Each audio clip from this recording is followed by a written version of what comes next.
Hello all, welcome back to triple T academy YouTube platform. So ನಿಮ್ಮೆಲ್ರಿಗೂ ಗೊತ್ತು ನಮ್ಮ triple T academy YouTube ಚಾನಲ್ನಲ್ಲಿ G K ಸೆಷನ್ಸ್ನ ಮಾಡ್ತಿದ್ದೀವಿ ಅಂತ.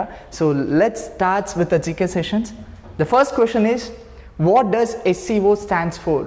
ಸೊ ಎಸ್ ಸಿ ಒ ಅಂದರೆ ಏನು ಅನ್ನೋದ್ರ ಕುರಿತಾದಂತೆ ಕ್ವೆಶನ್ಸ್. ಸೊ ಮೊದಲನೇದಾಗಿ ಈ ಎಸ್ ಸಿ ಒ ಅಂದರೆ, ಈ ಎಸ್ ಸಿ ಒ ಅನ್ನೋದು ಒಂದು ಆರ್ಗನೈಸೇಷನ್ಸ್. ಯಾವುದಕ್ಕೋಸ್ಕರ ಈ ಎಸ್ ಸಿ ಒನ ಆರ್ಗನೈಸೇಷನ್ಸ್ನ ಬಿಲ್ಡ್ ಮಾಡಿದ್ದಾರೆ ಅಂದರೆ, it's mainly because to cut down the terrorism. So ಈ ಟೆರರಿಸಮ್ ಆ್ಯಕ್ಟಿವಿಟೀಸ್ ಹಾಗೆ ಈ ವೈಲೆನ್ಸ್ ಆ್ಯಕ್ಟಿವಿಟೀಸ್ನ ಕಟ್ ಡೌನ್ ಮಾಡೋದಕ್ಕೆ ಸ್ಪೆಷಲ್ ಪರ್ಪಸ್ ಆಗಿ ಈ ಎಸ್ ಸಿ ಒನ ಫಾರ್ಮ್ ಮಾಡಿದ್ದಾರೆ. ಸೊ ಈ S C O stands for Shanghai cooperation organisations. Option A, Shanghai cooperation organisations. So ಈ ಒಂದು ಎಸ್ ಸಿ ಒ ಟೋಟಲ್ ಆಗಿ 8 ಮೆಂಬರ್ಸ್ ಕಂಟ್ರೀಸ್ ಇದೆ. ಸೊ ಅದರಲ್ಲಿ ಇಂಡಿಯಾ ಸಹ 1 member country. The next question is, where was the meeting of the foreign ministers of Shanghai Cooperation Organizations be held on 4th and 5th May? So 4th and 5th May 2023 ಈ Shanghai cooperation ಮೀಟಿಂಗ್ನ held ಮಾಡಿದ್ದಾರೆ. ಎಲ್ಲಿ? Specially ನಮ್ಮ ಭಾರತದಲ್ಲಿ ಎಲ್ಲಿ? That is Goa. So ಈ ಗೋವಾದಲ್ಲಿ ಈ Shanghai cooperation ಆರ್ಗನೈಸೇಷನ್ಸ್ನ ಮೀಟಿಂಗ್ನ ಹೆಲ್ಡ್ ಮಾಡಿದ್ದಾರೆ. ಸೊ ಇದು ಕರೆಂಟ್ ಅಫೇರ್ಸಲ್ಲಿ ಬಂದಿರತಕ್ಕಂಥ questions. Most probably all competitive ಎಕ್ಸಾಮ್ಸಲ್ಲಿ ಈ ಒಂದು ಕ್ವಶನ್ಸ್ ಕೇಳೋ ಸಾಧ್ಯತೆ ಹೆಚ್ಚಾಗಿದೆ. The next question is, which of the following states has or have bicameral legislation? ಮೊದಲನೇದಾಗಿ ಈ ಬೈಕ್ಯಾಮರಲ್ ಲೆಜಿಸ್ಲೇಚರ್ ಅಂದರೆ ಏನು? ತಮ್ಮೆಲ್ರಿಗೂ ಗೊತ್ತೇ ಇದೆ, Bharat union and states level ಆಗಿ ಡಿವಿಷನ್ಸ್ ಆಗಿದೆ. ಸೊ ನಾವು ಯೂನಿಯನ್ ಲೆವೆಲಲ್ಲಿ 2 ಹೌಸಸನ್ನು ನೋಡ್ತೀವಿ. One is Rajya Sabha and one is Lok Sabha. So ರಾಜ್ಯಸಭಾನ ನಾವು ಹೌಸ್ ಆಫ್ ಎಲ್ಡರ್ಸ್ ಅಂತಲೂ ಸಹ ಕರಿತೀವಿ, ಲೋಕಸಭಾನ ಹೌಸ್ ಆಫ್ ಕಾಮನ್ ಅನ್ನೋದನ್ನು ಸಹ ಕರಿತೀವಿ. ಹಾಗೆ ನಮ್ಮ ಯೂನಿಯನ್ ಅಂದರೆ ಸೆಂಟ್ರಲ್ ಗೌರ್ಮೆಂಟ್ ಥರನೇ ಕೆಲವೊಂದು ಸ್ಟೇಟ್ಸ್ ಗೌರ್ಮೆಂಟ್ ಅವರು ಸಹ 2 ಹೌಸಸನ್ನು ಪಡ್ಕೊಂಡಿದ್ದಾರೆ. ಅದು ಯಾವುದು ಅಂದರೆ, ಒಂದು ವಿಧಾನಸಭಾ ಅಂಡ್ ವಿಧಾನ ಪರಿಷತ್.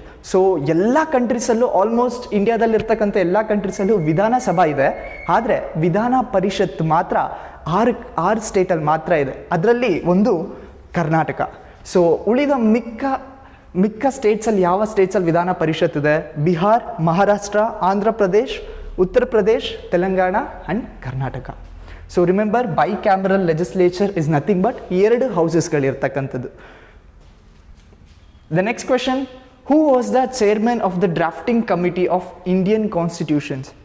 ಸೊ ಈ ಒಂದು ಕ್ವೆಶನ್ಸ್ಗೆ ತಮ್ಮೆಲ್ಲರಿಗೂ ಆನ್ಸರ್ ಗೊತ್ತೇ ಇದೆ, because drafting committee of Indian constitutions ಅಂತ ಹೇಳಿದ ತಕ್ಷಣ ತಮ್ಮೆಲ್ಲರಿಗೂ ನೆನಪಾಗುತ್ತೆ, that is none other than doctor B.R. Ambedkar. Because ಯಾವಾಗ ಭಾರತಕ್ಕೆ ತನ್ನದೇ ಆದಂಥ ಒಂದು ಸ್ವಂತ ಸಂವಿಧಾನ ಬೇಕು ಅಂತ ಎಲ್ಲ ಗಣ್ಯರು ಕೂತು ಚರ್ಚೆ ಮಾಡಿದಾಗ ಅದಕ್ಕೊಂದು ಕಮಿಟಿಯನ್ನು ರಚನೆ ಮಾಡ್ತಾರೆ. ಆ ಕಮಿಟಿಯನ್ನು ಹೆಡ್ ಮಾಡೋದಕ್ಕೋಸ್ಕರ ನಮ್ಮ ಡಾಕ್ಟರ್ B.R. ಅಂಬೇಡ್ಕರ್ ಅವ್ರನ್ನ ಕಮಿಟಿ ಹೆಡ್ ಆಗಿ ಹೇಳ್ತಾರೆ. ಸೊ ಹಾಗೆ ಇವರ ಜೊತೆ ಇನ್ನೂ 7 ಜನ ಈ ಒಂದು ಕಾನ್ಸ್ಟಿಟ್ಯೂಷನ್ನ ಬರೆಯೋದಕ್ಕೆ ಹೆಲ್ಪ್ ಮಾಡ್ತಾರೆ. That is B.N.R. Rao, Mohammed and K.M. Munshi, Krishnaswami Iyer, Gopalaswami Iyer, N. Madhavarao or T.T. Krishna Achari. So ಇವರೆಲ್ಲರ ನೇಮು ತಿಳ್ಕೊಳ್ಳೋದು ಬಹಳ ಇಂಪಾರ್ಟೆಂಟ್. ಯಾಕಂದರೆ ಈ ಕ್ವೆಶನ್ಸ್ನ ಇನ್ನೊಂದು ರೀತಿಯಲ್ಲೂ ಕೇಳ್ಬೋದು. ಎಲ್ಲ ಡ್ರಾಫ್ಟಿಂಗ್ ಕಮಿಟಿ ಮೆಂಬರ್ ನೇಮನ್ನು ಕೊಟ್ಟು, ಸೊ ಇದರಲ್ಲಿ ಯಾವ ನೇಮು ಡ್ರಾಫ್ಟಿಂಗ್ ಕಮಿಟಿ ಮೆಂಬರ್ ಆಗಿರಲಿಲ್ಲ ಅನ್ನೋ ಕ್ವೆಶನ್ಸ್ ಸಹ ಕೇಳ್ಬೋದು. So be careful. The next question is, which tiger reserve is in Karnataka? So ಕರ್ನಾಟಕದಲ್ಲಿ ಟೈಗರ್ ರಿಸರ್ವ್, ಎಷ್ಟು ಟೈಗರ್ ರಿಸರ್ವ್ಸ್ ಸೆಂಟರ್ಸ್ ಇದೆ ಅಥವಾ ಎಷ್ಟು ಟೈಗರ್ ರಿಸರ್ವ್ಸ್ ಪಾರ್ಕ್ಸ್ ಇದೆ ಅನ್ನೋದ್ರ ಕುರಿತಾದಂತೆ. ಸೊ ಮೇಜರಾಗಿ ನೀವು ತಿಳ್ಕೊಬೇಕಾಗಿರೋದು, ನಮ್ಮ ಕರ್ನಾಟಕದಲ್ಲೇ 5 ಟೈಗರ್ ರಿಸರ್ವ್ಸ್ ಫಾರೆಸ್ಟನ್ನು ಇದೆ. ಸೊ ಮೊದಲನೇದು Dandeli wild life sanctuary, Bhadra wild life sanctuary and Bandipur national park. So ಈ 3 ಸಹ ನಮ್ಮ ಕರ್ನಾಟಕದಲ್ಲೇ ಇರೋದು. ಹಾಗಾಗಿ the right answer is all of this. So ತಮ್ಮೆಲ್ರಿಗೂ ಗೊತ್ತಿರ್ಬೋದು, ಇತ್ತೀಚಿನ ದಿನಗಳಲ್ಲಿ ನಮ್ಮ ಪ್ರೈಮ್ ಮಿನಿಸ್ಟರ್ ನರೇಂದ್ರ ಮೋದಿ ಈ ಬಂಡೀಪುರ್ ನ್ಯಾಷನಲ್ ಪಾರ್ಕ್ಗೆ ವಿಸಿಟ್ ಮಾಡ್ತಾರೆ. ಸೊ ವಿಸಿಟ್ ಮಾಡೋದು ಅಲ್ಲದೆ ಟೋಟಲ್ ಇಂಡಿಯಾದಲ್ಲಿರ್ತಕ್ಕಂಥ ಟೈಗರ್ ಪಾಪ್ಯುಲೇಷನ್ ಸೆನ್ಸಸನ್ನು ಸಹ ರಿಲೀಸ್ ಮಾಡ್ತಾರೆ. ಸೊ ಹಾಗಾಗಿ ಈ ಒಂದು ಟೈಗರ್ ರಿಸರ್ವ್ ಫಾರೆಸ್ಟ್ ನ್ಯೂಸಲ್ಲಿದೆ. The next question is, in which here the Mysuru state was renamed has Karnataka? ತಮ್ಮೆಲ್ಲರಿಗೂ ಗೊತ್ತೇ ಇದು, ಬ್ರಿಟಿಷರ ಕಾಲದಲ್ಲಿ ಕರ್ನಾಟಕ ಅನ್ನೋ ಯಾವುದೇ ರೀತಿಯಾದಂಥ ಸ್ಟೇಟ್ ಇರಲಿಲ್ಲ. ಸೊ ನಮ್ಮ ಕರ್ನಾಟಕ ರಾಜ್ಯವನ್ನು ಮೈಸೂರು ರಾಜ್ಯ ಅಂತ ಕರಿತಿದ್ರು, ಬಿಕಾಸ್ ಮೈಸೂರು ಆಳ್ವಿಕೆಯಲ್ಲಿ ನಾವಿದ್ವಿ. ಸೊ ಹಾಗಾಗಿ ಒಂದು ಸಲ ಈ ಎಲ್ಲ ಸ್ಟೇಟ್ ಡಿವಿಷನ್ ಮಾಡೋ ಟೈಮಲ್ಲಿ ಕರ್ನಾಟಕ ಅಂತ ರೀನೇಮ್ನ ಮಾಡ್ತಾರೆ. ಸೊ ಯಾವಾಗ ಅಂದರೆ that is option A 1973 under the supervision of former chief minister Devaraj Urs ಅವರ ಸೂಪರ್ವಿಷನಲ್ಲಿ ಮೈಸೂರನ್ನ ಕರ್ನಾಟಕ ಅಂತ ರೀನೇಮ್ ಮಾಡ್ತಾರೆ. That is 1973. The next question is Mahadayi river originates in which state? So probably in South Indiaದಲ್ಲಿ ರಿವರ್ ಬೇಸ್ಡ್ ಕ್ವಶನ್ಸ್ ಯಾಕೆ ಬರುತ್ತೆ ಅಂದರೆ because ನಮ್ಮ ಕಾವೇರಿ ಹಾಗೆ ಮಹದಾಯಿ ರಿವರ್ ತುಂಬ ನ್ಯೂಸಲ್ಲಿ ಇರುತ್ತೆ. ಬಿಕಾಸ್ ಕಾವೇರಿ ರಿವರ್ ಅಂತ ಬಂದರೆ ತಮಿಳ್ನಾಡು ಆ್ಯಂಡ್ ಕರ್ನಾಟಕ ಇವರಿಬ್ಬರು ಮಧ್ಯೆ ನಡೀತಿರ್ತಕ್ಕಂಥ ವಾಗ್ವಾದ. ಮಹದಾಯಿ ರಿವರ್ ಅಂತ ಬಂದರೆ ಗೋವಾ ಆ್ಯಂಡ್ ಕರ್ನಾಟಕ ಮಧ್ಯೆ ನಡೀತಿರ್ತಕ್ಕಂಥ ವಾಗ್ವಾದ. ಸೊ ಹಾಗಾಗಿ ಈ ಒಂದು ಮಹದಾಯಿ ರಿವರ್ ಒರಿಜಿನೇಟ್ಸ್ ಆಗೋದು ಇಲ್ಲಿ ಅಂತ ಕೇಳೋದು. ಅಂದರೆ ಮಹದಾಯಿ ರಿವರ್ ಎಲ್ಲಿ ಒರಿಜಿನೇಟ್ ಆಗುತ್ತೆ? That is Karnataka. Option B Karnataka is the right answer. ನಮ್ಮ ಕರ್ನಾಟಕದಲ್ಲಿ ಒರಿಜಿನೇಟ್ಸ್ ಆಗಿ ಗೋವಾಗೆ ಹೋಗುತ್ತೆ. ಗೋವಾ ಮುಖಾಂತರ ಅರೇಬಿಯನ್ ಸೀನ ಈ ಒಂದು ಮಹದಾಯಿ ರಿವರ್ ಸೇರಿಕೊಳ್ಳುತ್ತೆ. ಈಗ ಈ ಮಹದಾಯಿ ರಿವರ್ ಮಹಾರಾಷ್ಟ್ರದ ಬಾರ್ಡರ್ಗಳಿಗೂ ಟಚ್ ಆಗ್ತದೆ.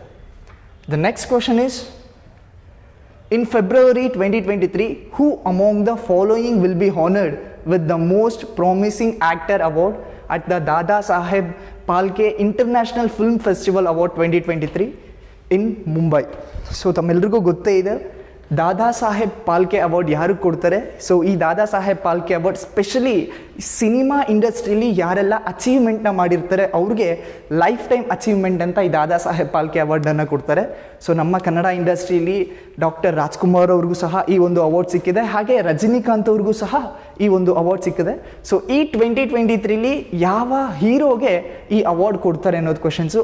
Option A Naveen Kumar Gowda, option B Sudeep Sanjeev, option C Upendra Rao, option D Shivaraj Kumar, option E Rishab Shetty. So ಈ ನೇಮ್ ಕೇಳಿದ ತಕ್ಷಣ ತಮಗೆ ಬ್ಲಿಂಕ್ ಆಗಿದೆ, ಬಿಕಾಸ್ ಕಾಂತಾರ ಅನ್ನೋ ಮೂವಿ ಇಡೀ ಇಂಡಿಯಾದಲ್ಲಿ ಅಲ್ಲದೇ ವರ್ಲ್ಡ್ ವೈಡ್ ತುಂಬ ಒಂದು ಹೆಸರನ್ನು ಮಾಡಿರ್ತಕ್ಕಂಥ ಮೂವಿ. ಸೊ ಈ ಒಂದು ಮೂವಿ ಮುಖಾಂತರ ರಿಷಬ್ ಶೆಟ್ಟಿ ಅವ್ರಿಗೆ ಈ ಒಂದು ಅವಾರ್ಡ್ ಸಿಗುತ್ತೆ. That is in Mumbai. So specially ಅವರ ಆ್ಯಕ್ಟಿಂಗಿಗೆ ಈ ಒಂದು ಅವಾರ್ಡನ್ನು ಕೊಡ್ತಾರೆ.